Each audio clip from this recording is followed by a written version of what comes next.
Bago tayo magsimula mga kabayan, gusto ko magpasalamat sa sobrang daming umorder ng merch natin. Grabe, yung buy two get one free, talagang pinakyaw ng iba nating mga kabayan.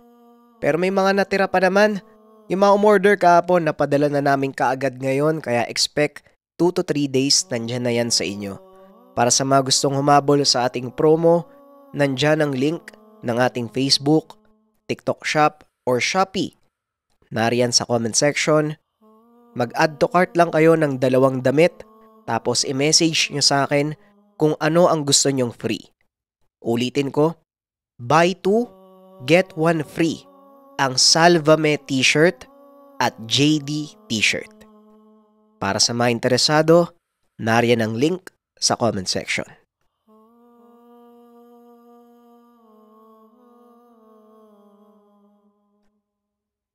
Ang kwentong ito ay hango sa totoong buhay. Mula ito sa isa nating kabayan na itago na lang natin sa pangalang Fernan. Walang eksaktong taon, probinsya ng Masbate. Nang mga panong ito, katuwang ng kanyang amang manggagamot itong si Fernan. Sa murang edad ay napukaw ang interes ng binata sa ganitong larangan. Dahil na rin sa kausayan ng ama, na itago na lang natin sa pangalang Mang Julio. Hinangaan ng binata ang pamamaraan nito sa panggagamot, lalo na ang kabutihang loob ng kanyang ama. Ni minsan ay hindi ito naningil at hindi tumanggi sa kahit sino mang lumalapit sa kanya. Isa sa mga naging pasyente ng ama ni Fernan ay ang asawa ng mismong alkalde ng kanilang bayan. Isang umaga, habang naghahanda ang mag-ama ng kanilang mga kagamitan, huminto sa harapan ng tahanan ang isang magarang sasakyan. Dali-dali naman itong sinalubong ni Fernan.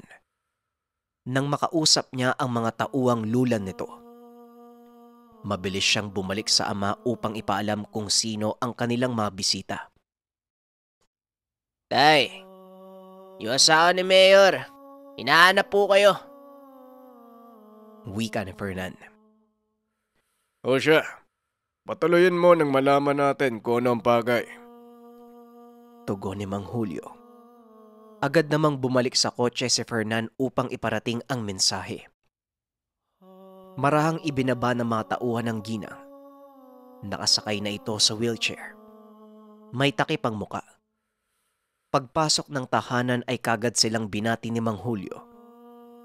Lumapit ang isa sa mga kasama ng ginang at ibinulong sa matanda ang dahilan ng pagpunta. Ayon sa tauhan, nanggaling na sila sa ospital at ilang dalubhasa sa sakit sa balat na din ang tumingin dito. Ngunit wala silang makitang posibleng sanhi ng pagkakasakit ng asawa ni Mayor. Gagawin ko ang kakayahan ko upang malaman ang dahilan. Ginang Marisa, maaari niyo po bang tanggalin ang telang nakatakip sa inyong muka? Wika ng matanda. Agad namang sinunod ng ginang ang sinabi nito. Hindi na ako kayang gamutin ng mga doktor. Wala sino man sa larangan ng siyensya ang makakapagpaliwanag kung ano ang sakit ko. Sana matulungan niyo po ako, Manong. Tugon ng ginang habang tinatanggal ang tela sa kanyang muka. Una sa lahat, hindi po akong tutulong sa inyo kung hindi ang Panginoong may likha. Ikalawa, isa lang po akong kasangkapan sa kanyang mga plano. At ikatlo, wala pong ibang makakapagpagaling sa inyo kung hindi ang malakas at taimtim na pananampalataya. Biglang napatigil sa pagsasalita si Mang Julio nang tuluyan itong makita ang kalagayan ng ginang. Halos mabulok na ang mukha nito. Nakaluwa na ang kaliwang mata. Ayon sa ginang, nagsimula ang lahat ng ito nung minsan silang dumalaw sa kabilang barangay upang mabigay ng mga delata at pagkain sa mga nasalanta ng bagyo. Kinabukasan, naramdaman na lang nito na unti-unti nang namamaga ang kaliwang pisngi hanggang sa tuluyan na nga itong nabulok.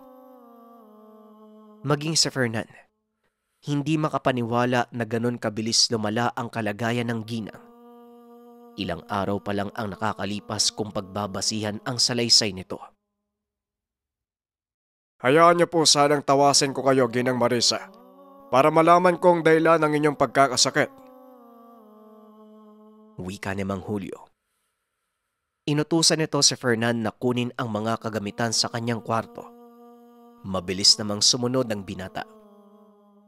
Kumuha ito ng isang maliit na planggana at nilagyan ng tubig. Inilapag ito sa maliit na mesa. Sinimulan ni Mang Julio ang pag-usal ng dasal para sa ginang sa hawak nitong kandila. Pinaikot niya ito sa buong katawan ng ginang at saka sinindihan. Hinayaan ng matandang pumatak ang natutunaw na kandila sa tubig.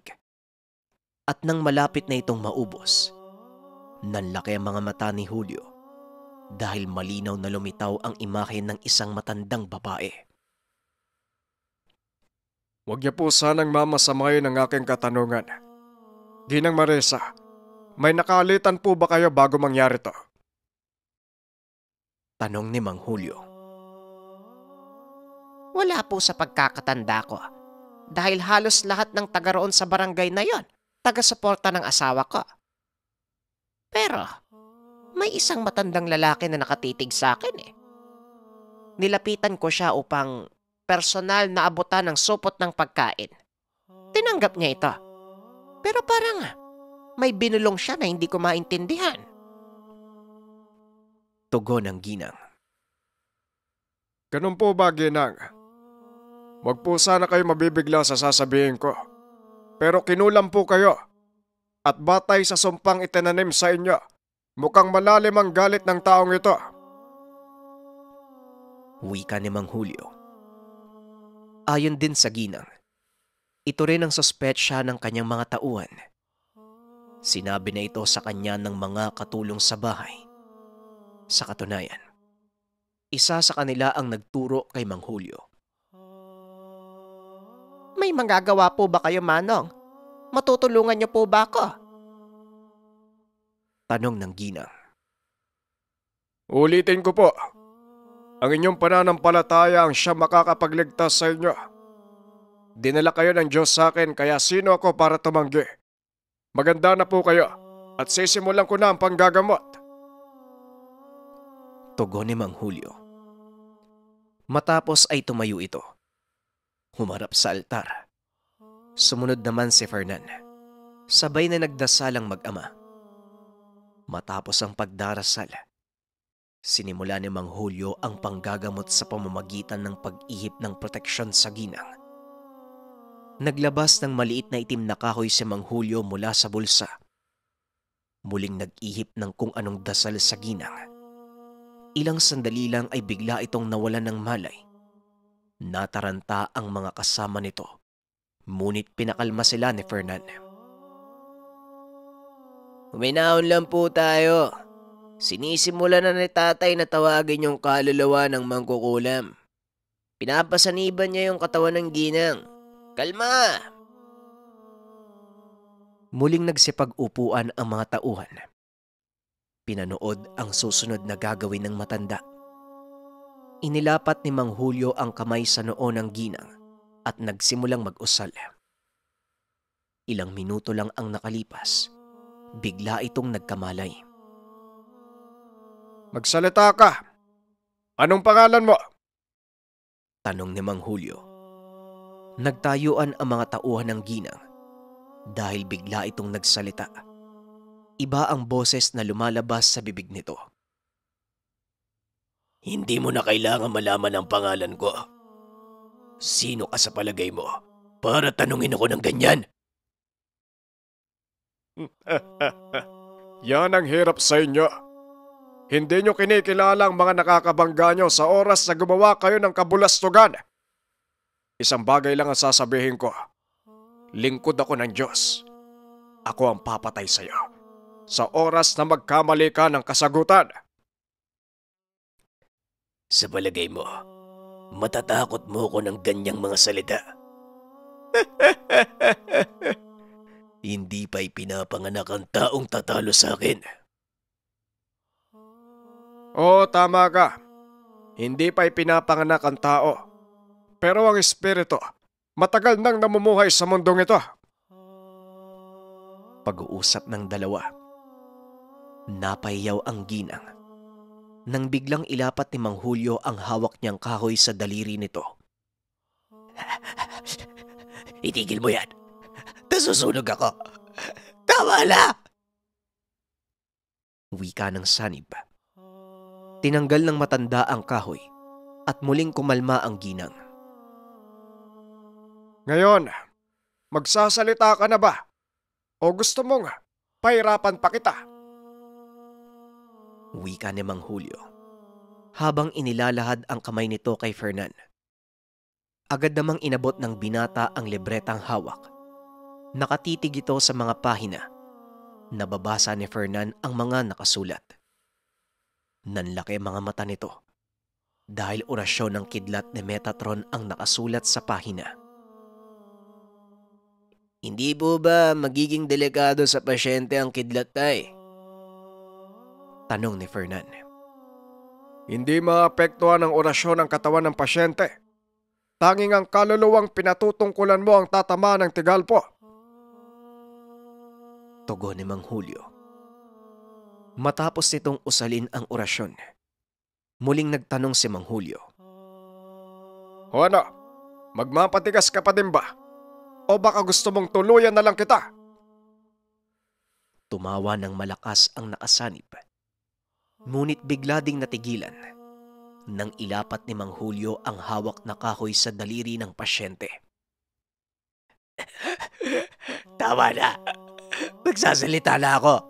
Aaminin ko na. Madali ka naman palang kausap eh. O sige, magsalita ka. Ano ang dahilan mo sa pagkulam sa ginang na ito? Napagutusan lang ako. Hindi ako ang may kagustuhan nito. Isa sa mga kalaban ng babaeng yan ang nagpagawa sa akin dahil sa matinding inggit nito sa kanya. Sabihin mo. Sabihin mo ang pangalan. Cora. Cora ang pangalan ng nagpagawa sa akin. Matapos malaman ang lahat ng impormasyon, tumayo si Mang Julio. Kinuha sa bulsa ang isang maliit na kahoy. Inihipan nito ng dasal. Itinutok sa leeg ng pasyente. Marami nitong iginilit habang nagsasalita. Pasensya na, pero hindi kita hahayaan pang mabuhay. Biglang nangisay ang katawan ng pasyente. Ilang sandali lang ay nawalan ito ng malay. Maya-maya ay muling nagising ang ginang. Kaagad na nagtanong kung ano ang nangyari. Pinaliwanag ni Mang Julio ang lahat. At sinabi ding gagaling na ang mukha nito sa loob ng 5 araw. Kagaya nga ng sinabi ni Mang Julio. Makalipas ang ilang araw ay muling bumalik sa kanilang tahanan ang ginang. Ipinakita nito ang kanyang muka na unti-unting naghihilom. Maraming salamat sa iyo, Mang Julio. Ngayong naniniwala na ako na totoo ang mga kagaya mo. Wika ng ginang habang inaabot ang isang sobre. Alam ni Mang Julio ang laman nito, kaya kaagad niyang itinulak ng marahan ng kamay ng ginang pabalik. Pasensya na po, Ginang Marisa, pero hindi ko po matatanggap ang pera. Sapat na po sa akin ang pagpapasalamat niyo. Tugon ni Mang Julio. Ngunit ito ang pamamaraan ng pagpapasalamat ko sa iyo. Kaya pakiusap tanggapin mo na. Malaking tulong din ito para sa pamilya mo. Lalo pat alam kong wala kayong permanenteng trabaho. Wika ng ginang. Ngumiti si Mang Julio at muling nagsalita. Ang landas na aking tinatahak ay hinanda ng Panginoon para sa akin. Kaya kahit wala akong trabaho, kahit kailan hindi nagutom ang pamilya ko. Pasensya na po, Ginang, ngunit hindi ko tatanggapin ang perang yan. Kung nais niyong tumulong, ipagkaloob niyo ito sa mga mas nangangailangan. Matapos magsalita, Agad nang pumasok ng tahanan ng matanda at naiwan si Fernan. Paumanhin na po, Ginang Marisa. Pero ganun talaga si tatay. Sana huwag niyong masamayin yung asal niya. Wika ni Fernan. Sabay talikod at lakad papasok sa kanilang tahanan. Ilang oras ang nakalipas. Habang naghahanda ang mag-ama. Lingid sa kaalaman ng mga ito na patuloy silang pinagmamasdan ng ginang mula sa labas. Napansin lang ito ni Fernan nang lumabas ito upang kumuha ng tubig. Dali-daling bumalik ang binata sa loob ng tahanan upang ipagbigay alam ang nakita. Tay, nasa labas pa din po yung asawa ni Mayor. Ano pong gagawin natin? Tanong ni Fernan. Hayaan mo lang siya. Titignan ko kung gaano katapat ang kanyang hangarin sa pagtulong sa atin. Bilisan mo. Tumuloy ka na sa pag-iigib ng tubig. Utos ni Mang Julio. Dali-dali namang lumabas si Fernan upang sundin ang utos ng ama. Dinaanan lang nito ang ginang habang pinapayungan ng mga tauhan. Inabot ng dilim ang binata sa pag-igib dahil napakaraming tao sa balon ng pinagkukunan. At nang dumating ito sa kanilang tahanan, naroon pa din ang asawa ng alkalde. Tay, nandun pa din sa labas si Ginang Marisa. Mas mabuti po sigurong labasin nyo na. Kausapin nyo, kawawa naman po eh. Wika ni Fernan. Lumabas ng tahanan si Mang Julio. Sinundan naman ito ni Fernan. Pagdating sa labas ay hinarap ng matanda ang ginang. Ginang Marisa, matanong ko po kayo. Bakit ganun na lang ang determinasyon niyong tumulong sa akin? Tanong ni Mang Julio. Bihira ang taong kagaya mo, Mang Julio. Aaminin ko. Pinahanga mo ko sa taglay mong prinsipyo. Minsan lang akong makasalamuhan ng taong kagaya mo. Kaya hayaan mo na akong tumulong kahit sa maliit na paraan. Ituring mo na din na kawang gawa ang gagawin ko. Tugon ng ginang. Tumangulang si Mang Julio at muling nagsalita. Kung sa bagay, kakailanganin ko ng maliit na kubong magsisilbing lilim na mga pasyente kong nag-aantay sa araw ng gamutan. Sige, papasok na ho ako. Magagabi na. Wika ni Mang Julio. Napangiti naman ang ginang sa itinugon ni Mang Julio. Kung ganon, magkikita pa tayo sa susunod na araw, Mang Julio. Sa ngayon, paalam na ho muna. Matapos ng pag-uusap, kagad na namaalam ang ginang. Kinabukasan nagising si Fernan sa ingay ng mga nagbabagsakang kawayan. Dali-dali itong bumangon upang tignan ang nangyayari sa labas ng tahanan. Pupungas-pungas na lumabas ang binata. Nanlaki ang mga mata nang makita ang truck na nagbababa ng mga kawayan, pawid at ilang peraso ng kahoy. Maya-maya pa, nakita ni Fernan ang sasakyan ni Ginang Marisa kasama ang ilang mga kalalakian. May dalang mga kagamitan sa pagkakarpintero ang mga ito. Magandang umaga po, Ginang Marisa. Para saan po ang mga to? Tanong ni Fernan. Agad namang sinabi ng ginang na ito ang ambag niya sa pagkakawang gawa ni Mang Julio. Samantalang si Mang Julio naman, nakadungaw lang sa bintana habang nakangiti sa ginang. At dahil sa pagpapagaling ni Mang Julio sa asawa ng alkalde, lalong naging matunog ang kanyang pangalan sa buong bayan. Maging sa mga karatig pook, halos mapuno ang kanilang bakuran araw-araw. Bagay na kinainggitan ng isa sa kakilalang manggagamot. Itago na lang natin sa pangalang Mang Elias. Minsang napadaan ng matanda sa bahay ni Mang Julio at nakita ang napakaraming tao. Hindi ito nagdalawang isip na pumasok upang makiisyoso. Pagdating sa loob ng bakuran, nakita ni Mang Elias ang nagkalat na pera sa lupa, maging ang sari-saring gulay at prutas na idinudulot ng kanilang mga pasyente. Diretsyong pumasok ang matanda sa loob ng tahanan ni Mang Julio. Nakitang abala ito sa panggagamot. Napalingon naman si Fernan nang mapansin si Mang Elias. Magandang hapon po, Mang Elias. Pasensya na po kayo ah. Abala po yung tatay ko eh. Ano pong may tutulong namin sa'yo? Tanong ni Fernan. Wala naman. Nagulat lang ako sa biglaang pagdami ng pasyente niyo. Kamakailan lang. Halos nabibilang ko sa kamay ang mga taong nagpapagamot sa inyo. Tugon ng matanda. Ramdam ni Fernan ang inggit nito. Dahil po yun sa pagtulong ni tatay sa asawa ni Mayor.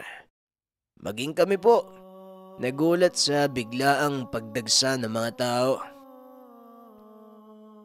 Nilingon ni Mang Elias ang mga nag-aantay na tao sa labas ng tahanan. Nakita ang ilan sa mga ito, mga dati niyang parokyano. Tama ka. Ang ilan sa kanila ay mga dati kong suki. Talagang hindi na kayo nagkaroon ng kahihiyan. Uya, tandaan mo ang araw na to. Ikaw mismo ang nagdeklara ng giyera sa pagitan natin. Wika ni Mang Elias. Nahinto sa panggagamot si Mang Julio. Anong sinasabi mo, Elias? Alam ko. Alam mo, kaibigan, hindi ko naman kasalanan kung magpunta sa akin ng mga suki mo. Alam mo ding hindi tayo pwedeng tumanggi sa tawag ng tungkulin, hindi ba? Tugon ni Mang Julio. Hindi nakapagsalita si Mang Elias. Dali-dali itong lumabas ng tahanan. Padabog na naglakad papalis. Pinaghawi pa nito ang mga taong nakapila. Tay, bakit parang galit na galit yun? Tanong ni Fernan. Yan ang nagiging damdamin ng mga taong makitid ang pag-unawa sa mga bagay-bagay. Huwag mo siyang intindihin. Ituloy mo na ang pinapagawa ko sa iyo at maraming pasyente ang nag-aantay. Tugon ni Mang Julio. Kinabukasan araw ng Martes. Nagpahinga ang dalawa sa panggagamot at nagpunta sa bayan upang mamili ng mga pangangailangan. Hindi sinasadyang nakasalubong na mag-ama si Mang Elias. Magandang hapon po sa inyo, Mang Elias. Gusto ko lang linawin ang mga sinabi mo sa akin kahapon. Hindi ko inagaw ang mga parokyano mo. Kusa silang lumapit sa akin. Kaya wag mo sana akong paratangan ng mga bagay na hindi ko ginawa.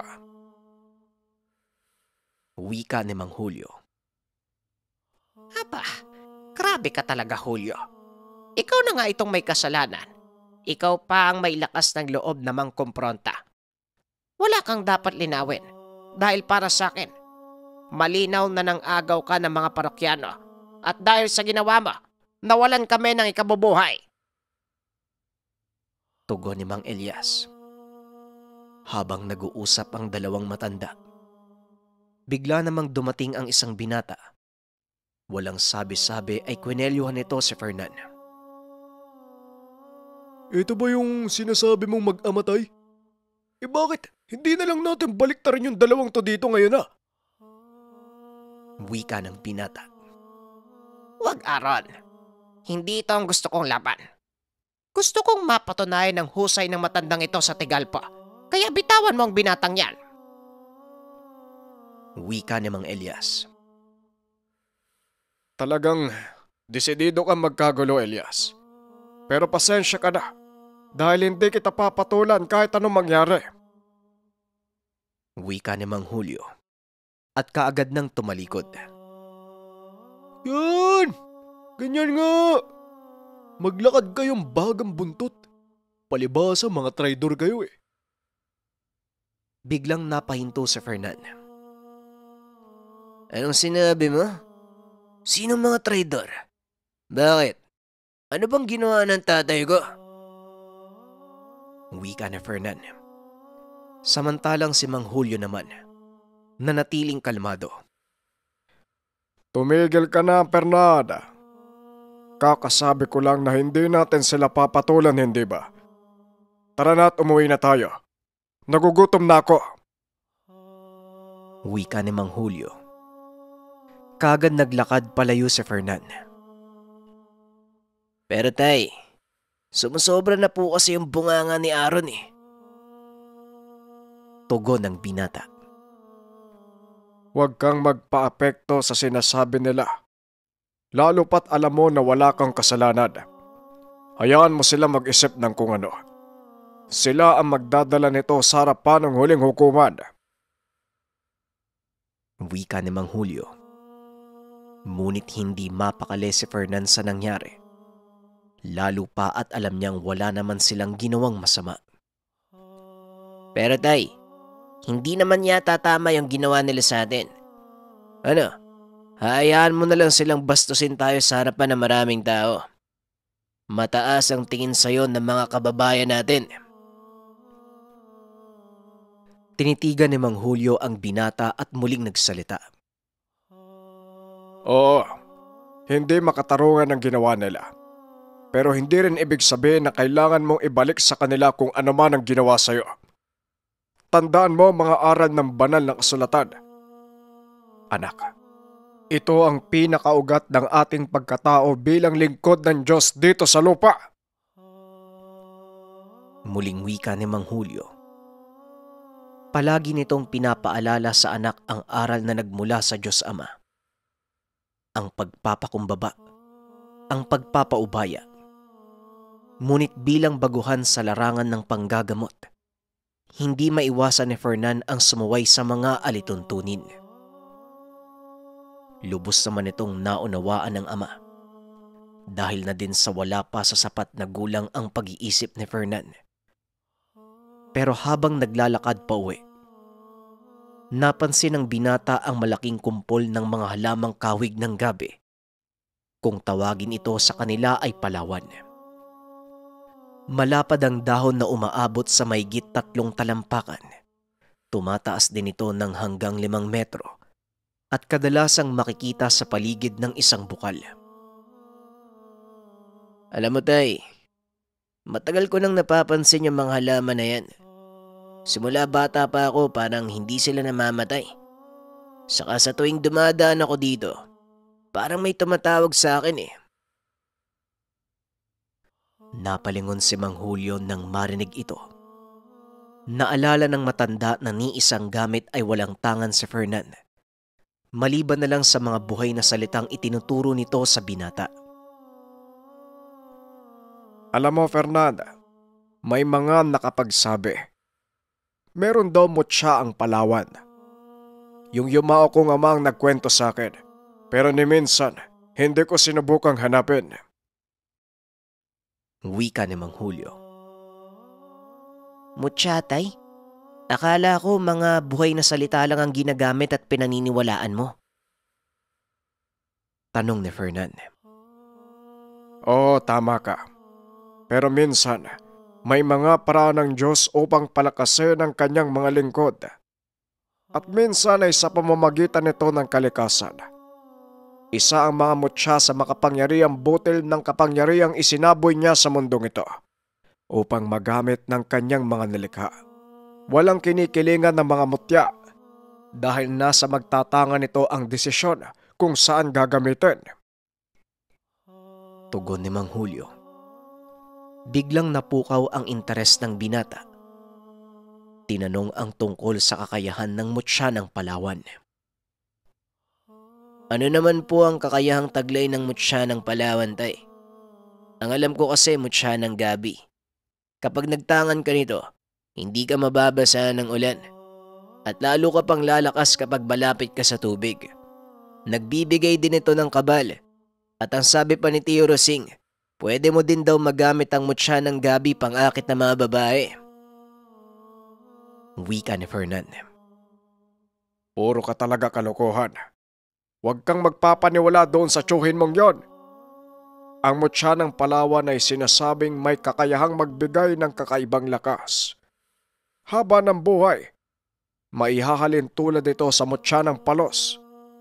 Ngunit ang pinagkaiba naman nila, sa oras na masugatan ng may tanga nito, kusang bumabalik sa may gawa ng pinsala ang ginawa niya. Nanlaki ang mga mata ni Fernan sa narinig. Tila nagkaroon ng interes sa sinasabing mutya.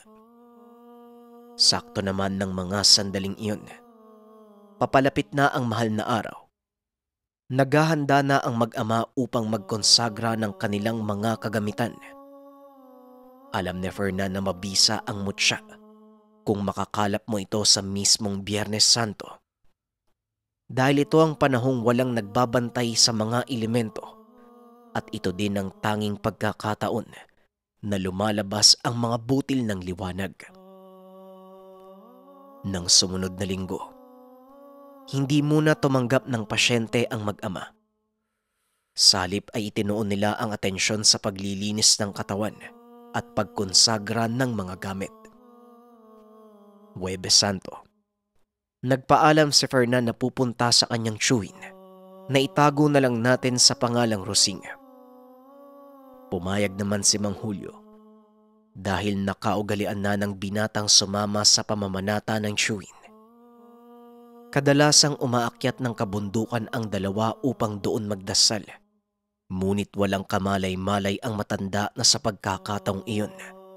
Iba ang pakay ni Fernan. Pagdating nito sa tahanan ng tiyuhin, hindi na ito nagsayang pa ng oras. Paalis na kasi si Rosing ng mga sandaling iyon. Uncle, pwede bang hindi muna ako sumama sa'yo? May ibang pakay ako eh. Wika ni Fernan. At ano ang pakay mo, Aber? Ngayon lang kita narinig na naging interesado sa ibang bagay. Paano ang pamamanata mo? Tanong ni Rosing. Alam mo kasi, Uncle, may nabanggit si tatay tungkol sa isang mutya. Gusto ko sanang makuha yun eh. Nanlaki ang mga mata ni Rosing sa sinabi ng binata.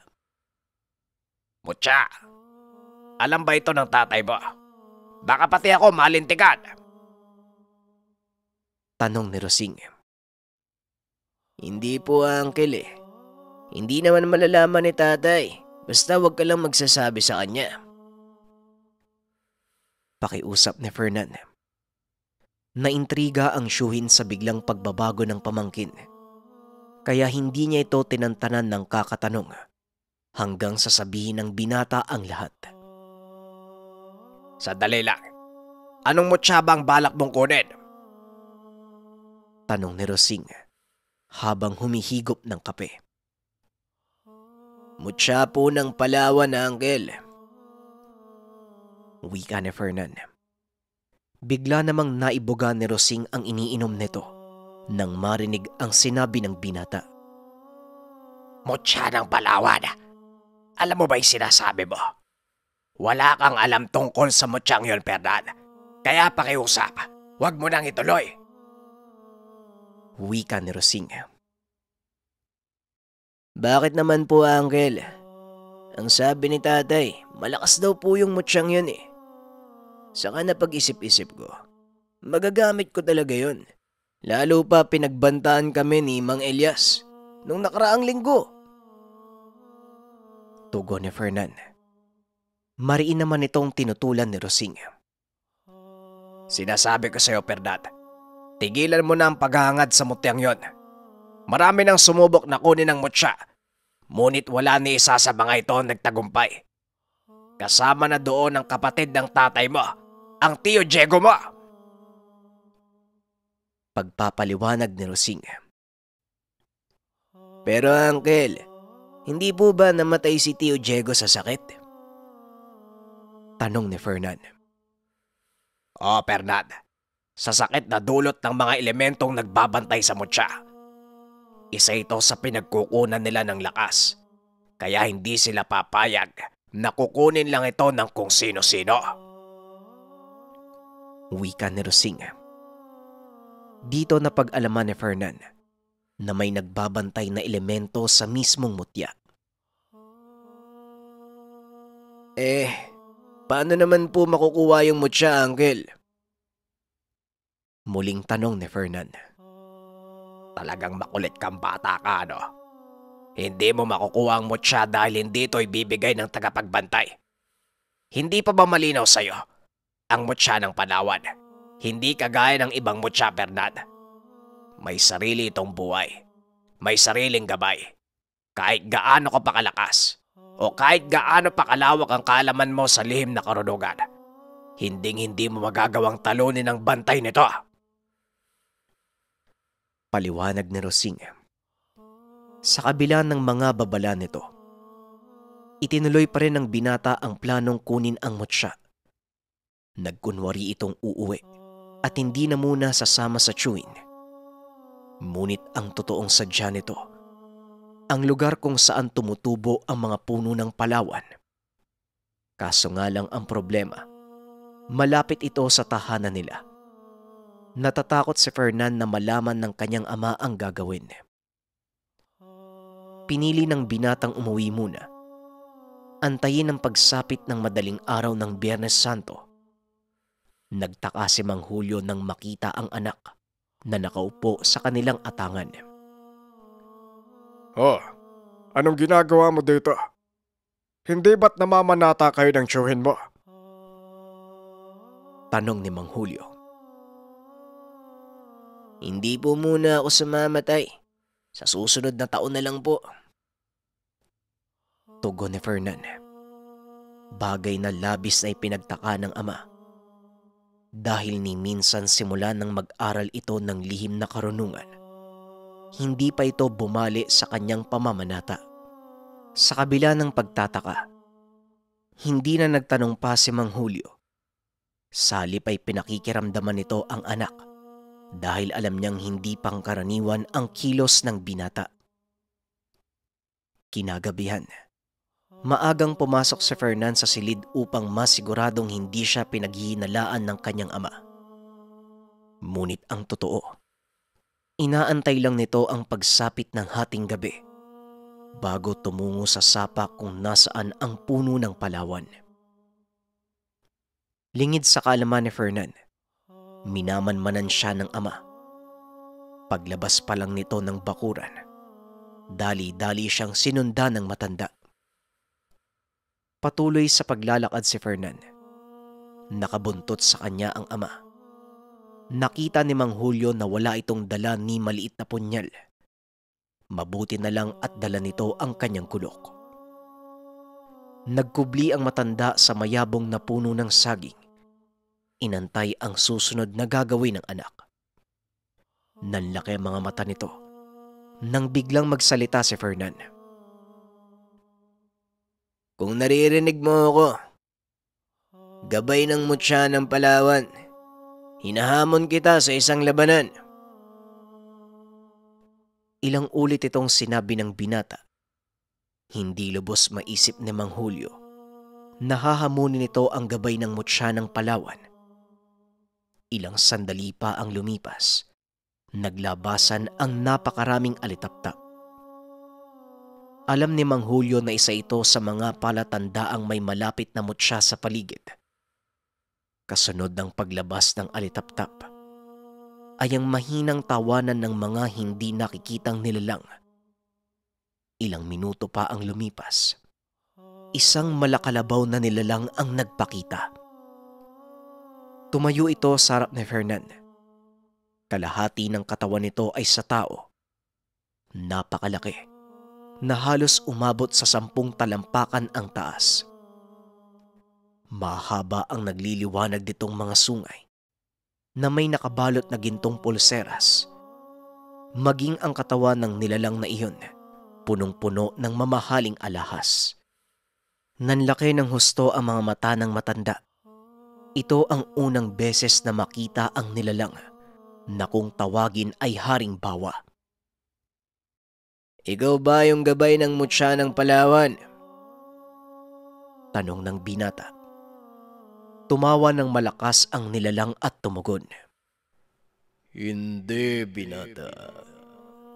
Hindi ako ang gabay ng mutya ng Palawan. Sabihin mo sa akin, anong kailangan mo sa gabay? Tanong ng Haring Bawa. Hinahamon ko siya sa isang labanan. Tumawa ng malakas ang Haring Bawa.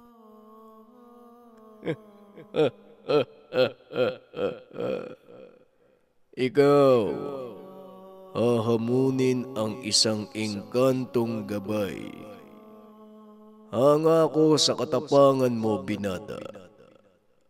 Pero ang payo ko sa'yo, umuwi ka na. Hindi ka mananalo sa gabay ng mutya. Wika ng nilalang. Akmang tatalikod na sana ito. Ngunit bigla na namang nagsalita si Fernan. Huwag mo sabihing naduduwag yung gabay. Mukhang natatakot siyang harapin ang taong susunod na magmamay-ari ng mutsyang binabantayan niya. Nilingon siya ng Haring Bawa. Kasabay nito ang pagbunot ng nilalang sa kanyang sandata. Isang malaking gintong palakol ang itinutok sa leeg ni Fernan.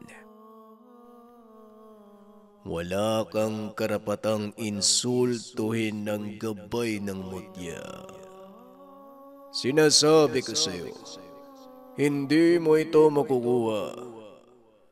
Ngayon umuwi ka na, bago pa maubos ang pasensya ko sa'yo. Wika ng nilalang.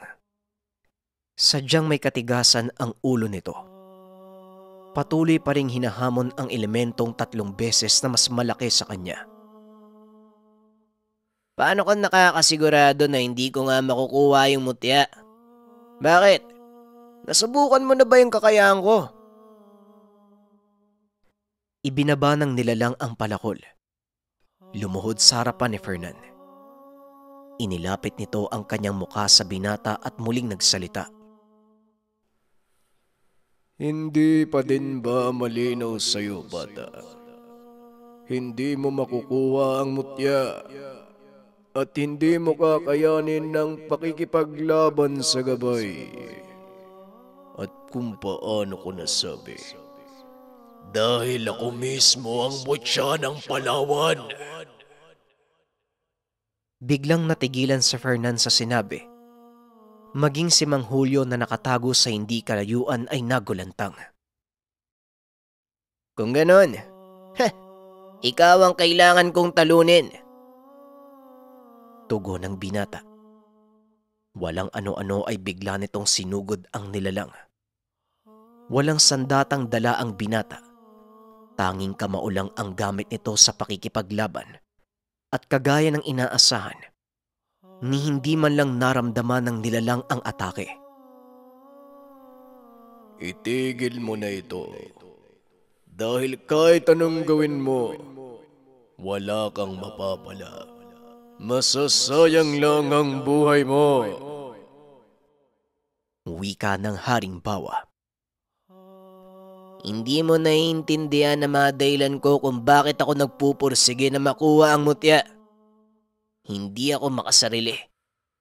Ang kagustuhan kong magkaroon ng dagdag na kakayahan para sa kabutihan ng nakararami.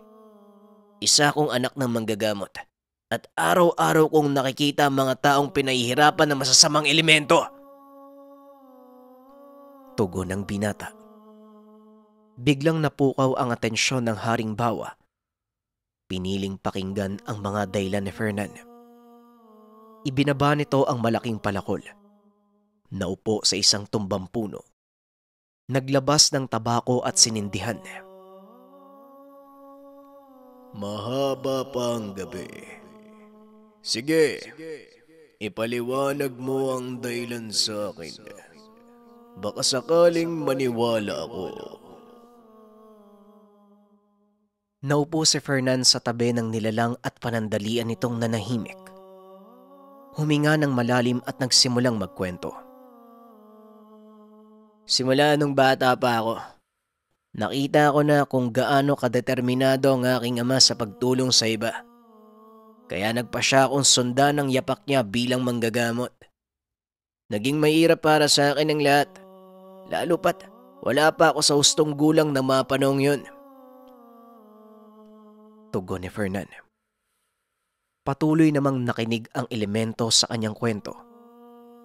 Hindi nito namalayan. Unti-unti nang dumarami ang mga nilalang na nakapaligid sa kanila. Maging si Mang Julio, hindi makapaniwalang makukuha ni Fernan ang loob ng mailap na haring bawa. Sige, binata. Ituloy mo ang kwento.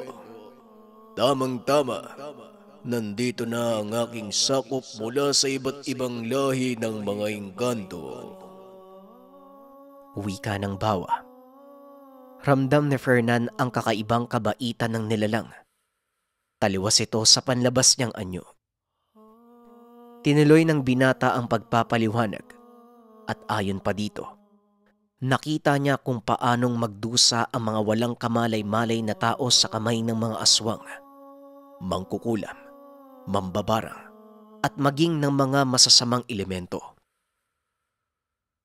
Si tatay, alam kong hindi rin magtatagal manghihina na siya. Oo nga, malakas ang aking pandama pero kahit ganon, mortal pa rin ang kanyang katawan. Kaya ako nagpupursige na kunin ang mutya ng Palawan dahil sa kanya. Gusto kong ituloy ang sinimulan ng aking ama. Napangiti ang haring bawa dahil sa mga sinabi ni Fernan. Tumayo ito at dinampot ang palakol. Biglang itinutok sa leeg ng binata. Ni hindi man lang kumurap si Fernan.